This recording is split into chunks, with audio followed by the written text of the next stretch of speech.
Let's talk about artificial intelligence, which has been the rave of the moment. Virtually every sector is talking about artificial intelligence.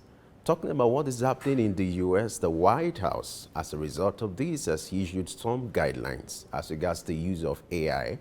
And the White House has released new guidelines to federal agencies on what to do and what not to do when it comes to artificial intelligence. How will this play out in the US? We have an expert in the house who's going to give his perspective about this development. We are being joined by Seyi Akindeide, who is the founder, Hyperspace Neural AI. Glad to have you join us, Seyi, this morning. Thank you very much. Happy Good morning. Easter. Happy Easter to everybody in the house. Great. Good to be here. Happy Easter to you too. Thank you very much, and you too. Thank you. All right. AI is the rave of the moment. Everybody's talking about it. Virtually every sector, even our own sector, is not left out. There are concerns about,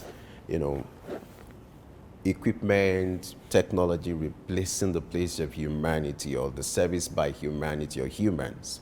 Now, we all understand that the essence of AI is to guide human intelligence, but this concerns that if AI also falls into the hand or to the wrong hands, there might be issues that the world might need to call for concerns. Now the White House is issuing guidelines to federal agencies on what to do and what not to do with the use of AI. What do you make of this development? Is it actually possible to control or manage the use of AI? Thank you very much.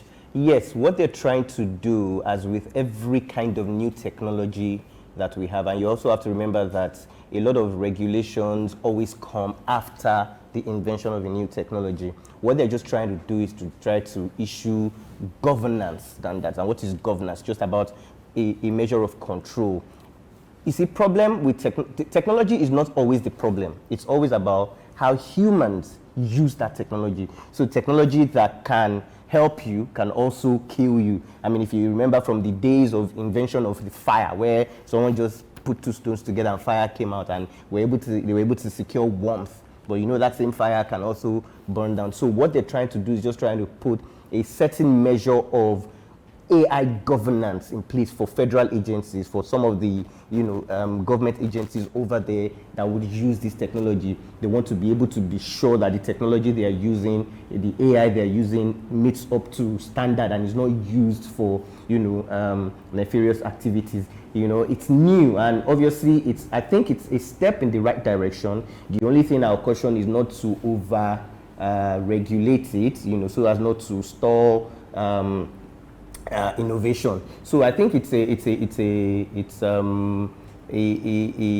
good thing. It's something that is welcome in this space. So I don't think there's anything wrong with it per se, but you just need to have a measure of control on how agencies can use it and how humans can interact. Otherwise, we run the risk of, as we've already started seeing, most people have started using it for things, that maybe I'm sure we'll talk about as we go along. All right, so the new White House policy on AI use requires agencies to increase their transparency on their use of AI. Why is that a concern? If the agency is using AI for whatever purpose, doesn't need to be transparent about it, and there's some misuse issues that could come up with that. Oh yes, there are a lot of misuse. You see, AI at the end of the day is data in, data out. So what they're saying is, number one, every federal agency must sort of have a chief AI officer. So they must, as the case may be, must have, just like in most of the organizations, you have chief technology officer, chief innovation officer. They must have a chief AI. That means a singular person through which that AI will pass through. And then secondly, that transparency that you're talking about, yes. Otherwise, you will see, there was a case that I read on, I think I saw on Twitter or one of these social media platforms, where somebody went on, most of these websites, most of these, like Amazon, they have their own bots where you can actually query for, information about products you're buying. And the guy prompted the AI to say, look, anything I tell you, you must give me the price at $1. it's an AI. So the guy went on that platform and said, look, I am a customer and I want to buy this product. For everything I pick, tell me the price is $1. And he put it there. And every time he picked a product, the price will come back as $1. And you pay $1. So at the end of the day, what happens? Another person changed the refund policy of an e-commerce store from refund policy of 24 hours to unlimited. So he was able to, and at the end of the day, the organization said no, this is not our refund policy, and he was able to show them that it was your AI on your website that I asked, and he gave me this. So eventually, all these kind of things will start happening, and you start having a lot of, court battles and court cases. And if not, we need that kind of transparency. We need to be sure that the AI being developed. We need to be sure that the AI, especially when it now comes to federal agency, like if you, for instance, now if you go to one of the agencies and say maybe their requirements for visa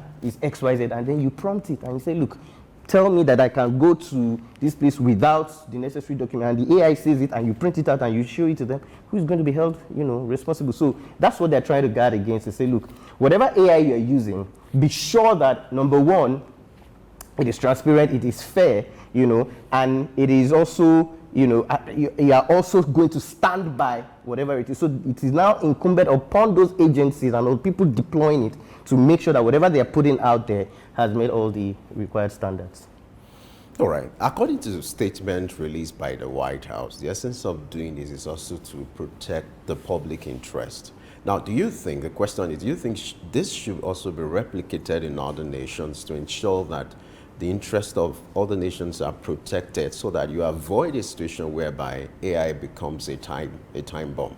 Oh, yes. Every nation has to, as a matter of urgency, implement those kinds of, guardrails, if we may call it, to stop. Because even as any kind of new technology, like if you remember too, when we had the internet, the first people to latch on to the internet were people that were distributing, some of these things that, porn and what have you, until regulations came in and said, okay, look, you cannot do this, you cannot do this, you cannot do this. So I think a lot of organizations, a lot of industries, a lot of nations should, especially even in our own part here, we need to start to say, look, for you to deploy AI, you have to know the kind of AI you are deploying. There has to be somebody in charge, and we have to know what the limitations of what your, these AIs are, And then you also have to remember that there are things like biases in AI. We've seen situations where, if you've been using normal AI, one of the things that was going on was, this racism thing where you tell it to generate something for you, and it will that's largely because the AIs were trained with specific data in mind. So if the people training the data are from the West, naturally you would have the data being, from that side. But here we have to start to use our own, if you go and ask the data about something specific to your own environment, you may not be able to have it simply because the data that was used to generate that AI wasn't a part of the data that was used to train. So, so those are some of the things that we need to start putting in place to make sure that the AI that we are giving people here is AI that makes sense. So another requirement is that the agencies develop responsible procurement for AI technologies. Now, what could that actually mean? Are there companies they can procure from, companies they cannot procure technologies from? Yeah, I think that's what it means. It means that for you to be a supplier of AI to a federal agency, you have to, it's like the way the analogy I will use is a lot of AI right now is black box. You don't know the data that has been used to train it. So you don't want to use, you don't want to take an AI that has been trained on some kind of data that can issue profanities, and then you sell it to a federal government agency, and then you prompt it, and then it things starts to give you, there are certain rules, it's like the media like this too. Now you can't have an interview and bring in somebody who's going to be using. So before the person comes in, you make sure that, you've checked the person, you've checked the organization the person is representing, you've checked. So that's the same thing with AI. So it's like what they do in the pharmaceutical industry. So when you're making when you're making let's say a cream, for instance, what they want to be sure is you want to know that, okay, the ingredients that you have used in the lab to make that product, you put it on the bottle so that people will know what they are consuming. So the same thing for AI. So if you're going to sell AI to government, what data have you used to, train? Is there any bias? Is there anything that would serve, that would take, because if you think about it, the data we are using, especially for this, everybody knows about ChatGPT. Nobody knows what data they have used to train. All we just know is that we go to the interface, we put question there, and it answers us. And then sometimes you also have something called hallucination. Hallucination simply means that the AI doesn't have, AIs are meant to give you an answer, whether right or wrong. So hallucination is a situation where it doesn't know the answer and it just forms the answer. And its typical example is like when you're using maybe something like Google Map, and you put in there, you want to go from Lagos to Ikorodu, and it wasn't programmed in. And then it now starts to tell you, oh, you have to first go through VI, then from VI you go to Ekpe, from there. It's going to give you an answer, that at the end of the day, if you follow that answer, may lead to you going into the lagoon, for instance. So what the government is saying is, look, are you sure that all the things that you are programmed into, it does not hallucinate, it does not give people, you don't want to query an AI to say, what drug will I use for medicine, and then it gives you a drug that you use for cancer. And those are kind of the things that they want to be sure about. That's why they are saying the people procuring must also know about it, to ask the vendor what data, so that you put it, not necessarily the way it has been trained, but at least let's know what we're dealing with, so that when we implement these things, we'll be able to stand by it. Now, according to the guideline, each federal agency is expected to employ an AI intelligence officer. There's also plans to also employ like 100 professionals by summer. What do you make of this development? Will these numbers be enough to kickstart this kind of safeguard? Yes, it's a start. AI is new, so we need to have a bedding-in period for people. This technology yes, it's existed at the back end for a long time, but it's just coming out to be deployed in every industry. Before, AI was only used in computer science field, to do things like computer vision and, data analysis for big companies. But now, everybody is now having access to it. Now, you also have to remember that AI is of two forms. There is the predictive AI that we are all using. So when you use your WhatsApp and you're typing and it predicts the next word that you should type, those are pattern recognition. Those ones don't really affect anything but when you now have to talk about the generative one, what they're saying now is that AI can generate new drugs from old combinations. So people can start to use it to say, okay, we have certain, medical problems. Can we get from old combinations of some of these,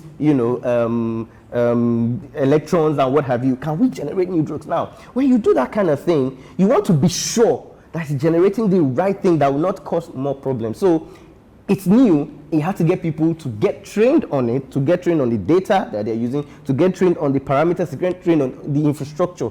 It's a start, and that's why the guideline says chief AI officers. So that means that person, that singular person, is almost like when the rules and regulations for forming a company was going to start. That look, for every company there has to be chief executive officer. That is this same person, one sole person that will be responsible for everything about this organization.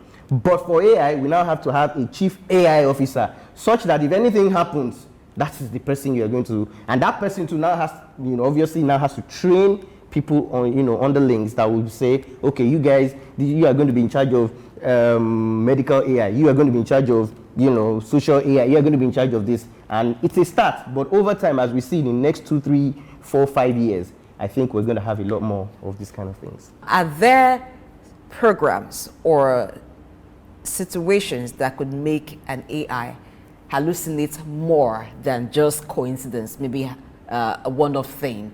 Could it be as a result of hack or some other things? What would make the AI hallucinate? Yes, you see, if you look at the way AI works is data. So when you have data, it gives it, like I said, there are two types of AI. There's one that allows you, so we call it machine learning. So when you are typing on your WhatsApp and it suggests, so it allows you, so if you want to say, I am going to, it gives you the option. If you typed it in before, maybe you're going to work, you give you, I'm going to work, or I'm going to Lagos. So you pick it, so it doesn't hallucinate. It allows you to express yourself, Now, that is working on we call it structured data. There's now that the one that we're using now, which is generative AI, that is working on unstructured data. So it gathers a lot of people's ideas and opinions on what they have done, and then it tries to look at patterns between them. So when you ask it, it makes decisions based on that data. So that's why we have a lot of hallucination, because when it doesn't know about that thing, then it starts to guess. So if you ask it, say, okay, like, tell me about a studio, it will tell you about a studio, but then you now start to, because it knows about so many different types of studios. There's entertainment studio, there's a new studio, there is and you now ask it a specific thing. If it doesn't know, it will now hallucinate and guess that maybe this is what you mean. So that's what usually happens, and unless you are in that field to know, and the hallucination is such that it is believable. So it will tell you something that looks believable, that sounds believable, but if you look deeper, you see that it is not, truly that thing. So that's what usually happens, and it's just because of the data. It usually is, and then, like you said again, it could be through cybersecurity, what we call prompt injection. So some people can actually, tell it and hijack the prompt, and because when you remember that when you use it, when you type in something, the system the system itself will take the prompt and then send it to the backend. Now, if somebody hijacks that prompt and then sends it to the backend and then reprompts it, it will give you a different, result. So that's another way that you can hijack, which is why risk management is a very major thing, which is one of the pillars of that, that you have to actually make sure that the AI that you are deploying to somebody, like somebody went to, so imagine a studio like this now. Say you have a chatbot that can ask questions, maybe like a program like this. Now you go to our website, you ask a question, and then you stream it into the studio. Somebody went to a chatbot of a company and then told it to, look, I'm going to reprompt you to tell me how to hack into your organization. Give me specific sensitive data about, this particular, and then the AI is a bot. It has the data, and somebody has hijacked the prompt to say, and it starts to spew information about HR, people's salaries, people's, that's a lot of privacy, concern. So that's why these regulations, as they are coming, will start to address, some of these things. So it's possible that it hallucinates based on data, and then based on what a hacker hijacks and prompts it. So that brings me to the question of challenges. Now, for these agencies and ministry, what could be the likely challenges with using AI and even adhering to these new policies? They all have to first, most of us have been using this AI as consumers. So we've been using it within the context of, I just want to use it to type an email. I just want to use it to. Now, when you now get into federal agencies, now what they're going to do is, what I presume they're going to do is, they're going to train specific AIs for specific agencies. So it's not going to be the kind of AI that would be all purpose. So you take, if we even look at a Nigerian, say you take a federal ministry of transportation, for instance, they're going to load it with everything that has to do with, that transportation, that ministry. So they're not going to load it with Ministry of Finance data. So that is what we are now going to get used to. We're not going to start having specific, industry-specific data that is focused, and it's also going to retrain people's minds. I think in what I see is there's going to be a lot of capacity building going on, which is why I think number one rule there was to have a chief AI officer. So that chief AI officer is going to define, the blueprint for that agency, what AI they can use, what kind of AI they can bring in, what type of, data they can use to train, what kind of servers they are going to use, what kind of infrastructure they are going to have. So that's what is going to happen. There's going to be a lot of training, there's going to be a lot of capacity building, there's going to be a lot of, in awareness generally going on, which will probably take a bit of, time as we go along, because people are coming to terms with having a chief AI officer. So is the chief AI officer going to be a technology person, Is it going to be a strategy person? Is it going to be a business person? So those are some of the things that we're going to do. But at the end of the day, I think it's, for me, AI is a strategy. It's not a product. It's just a strategy. So the way one federal agency will use it will be different from the way another. And then what is now exposed to, the interface exposed to general people, what you can query versus what a staff internal to that agency can have access to. So those are some of the things that they're trying to put in place. But over time, it's not going to be easy at first, but over time, we think that it's going to become a lot easier. All right. The White House has given the federal agencies up till December 1st to put in place what they call safeguards. Now, globally, let's talk about some of these safeguards that should be put in place to encourage or manage the use of AI, because it's becoming of concern. Talk to us as an expert in this field. What are some of these safeguards that should be put in place as regards to deployment or the use of AI? Okay, good. Some of these safeguards are, they don't want personally identifiable information on an AI. So you don't want to put information about, known people, celebrities, presidents, and then you start to ask it. Now, there are two types of, this generative. We have one that is, normal, the text-to-text, which we call single model. Then we have the multimodal. That's the one that now generates images, pictures, and videos. So they don't want it to be able to, like the US, this is an election year. You don't want an AI that will generate, Donald Trump saying something he did not say, or endorsing something he did not endorse, or you have an AI generating a video of a known celebrity or a known sports star endorsing, a certain kind of investment. So those are some of the safeguards that are saying, look, whatever AI you are deploying, you have to keep away personal identities, personal information. That's why if you go and ask it about specific people, specific, laws, it will not give you, because it knows that you are likely going to, why would, there was one that went viral about, maybe 5-6 months ago, where the Pope was wearing this, that's definitely not what AI is supposed to, to represent. And if you don't put those safeguards, those guardrails, you find out that people are just going to be then you now start finding out that it's difficult for people to recognize what was actually said and what was not said. Because we humans, somebody can just, like we see on social media, and somebody will just put up some video that was generated and say, oh, there's fire happening in so place, and you'd be like, no, I just passed through this place, there was no fire there. So we want to have those kind of guardrails that say, look, if you're deploying federal agents, you're deploying AI, this kind of thing shouldn't be possible. You cannot manipulate, you cannot generate data, you cannot just generate any kind of AI. There has to be, guardrails, there have to be safeguards that you put, even things along the lines of even words. You don't want to type an AI that would just say, oh, please type an email to my boss, lambasting him, and it comes up with some profanities, and then you send it to, no, you can't have that kind of, so whatever the data you're using, whatever the generated output is,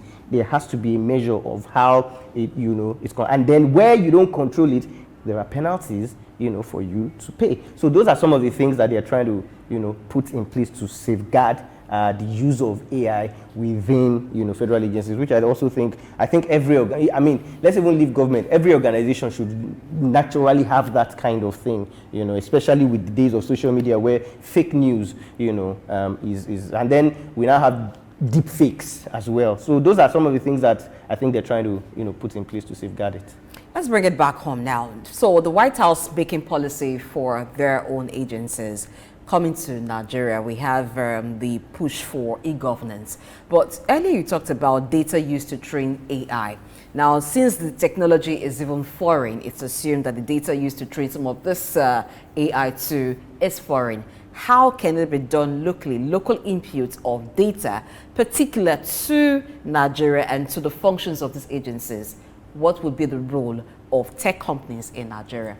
Thank you very much, which leads to what a lot of businesses are trying to do now, which they call digital transformation using AI. So now we've now seen that all these data, was trained on foreign, and that's because we don't have data here. So in doing that, for us to achieve that, one of the first things we need to do, especially even at the government level, is what we call, they have to connect. There has to be an interconnection. So most government agencies, you see, it's so easy for the White House to come out with a policy. They're all connected. I mean, all the agencies are connected to themselves. All the ministries, I mean, that's what we call ministries. They're connected to themselves. So when you go here, they already have, data through your social security. But in Nigeria, where they're even still talking about having another form of digital identity, so you start to wonder, when is this interconnection going to take place? So right now, we should already have, through the BVN, through the NIN,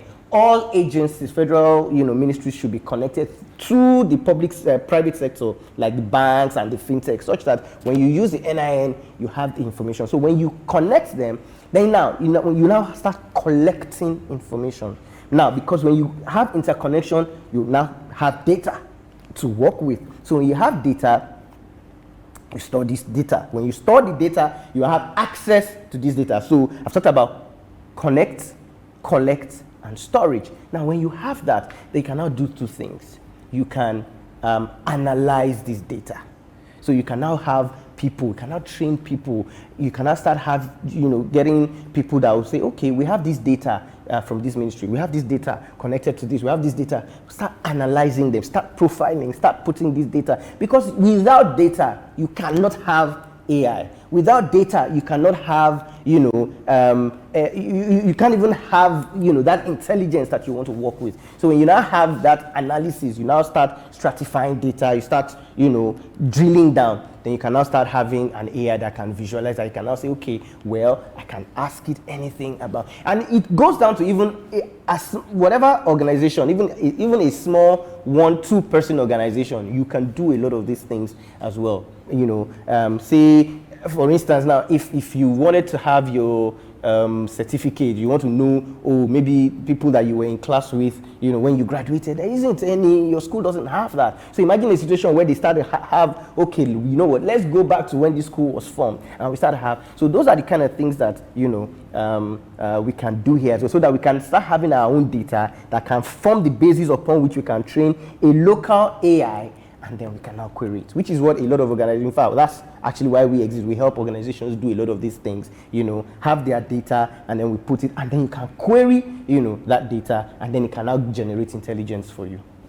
Let's wrap up with this for those who have this fear that AI might lead to job loss. So what's your take on that, and what's your advice to them now that AI is becoming a reality to live with? Quickly. AI is going to augment what you're already doing. So AI is not going to replace you. Somebody using AI will replace you. So that means that, what does that mean? It means that any field you find yourself in, whether you're a medical doctor, a lawyer, a journalist, whatever it is, you have to start using AI, in your field, because AI itself is a tool. It's like when calculators came out and teachers were fearing that, we cannot allow students to use calculators because it's just going to replace mathematics teacher. No. Calculators did not replace math teacher. A math person who learned to use calculator and computer replaced the person who was still using, typewriters did not take out people that were typing. Somebody using computers replaced them. So what my advice is, whatever field you find yourself, you have to, by all means, learn about AI. Well, thank you very much, Seyi Akindeide, founder, Hyperspace Neural AI, for doing justice to the topic today. We're looking at the White House policy on the use of AI for its agencies, and we had to bring it back home because charity begins at home, even though we ended charity at home today. Thank you so much. We thank you for leaving the comfort of your home on a public holiday like this just to be here. We appreciate your sacrifice. Thank you very much for having me. And we ask that you continue your Easter on a wonderful note. Thank you very much, and you too. Early exchange, shaping policy, advancing development.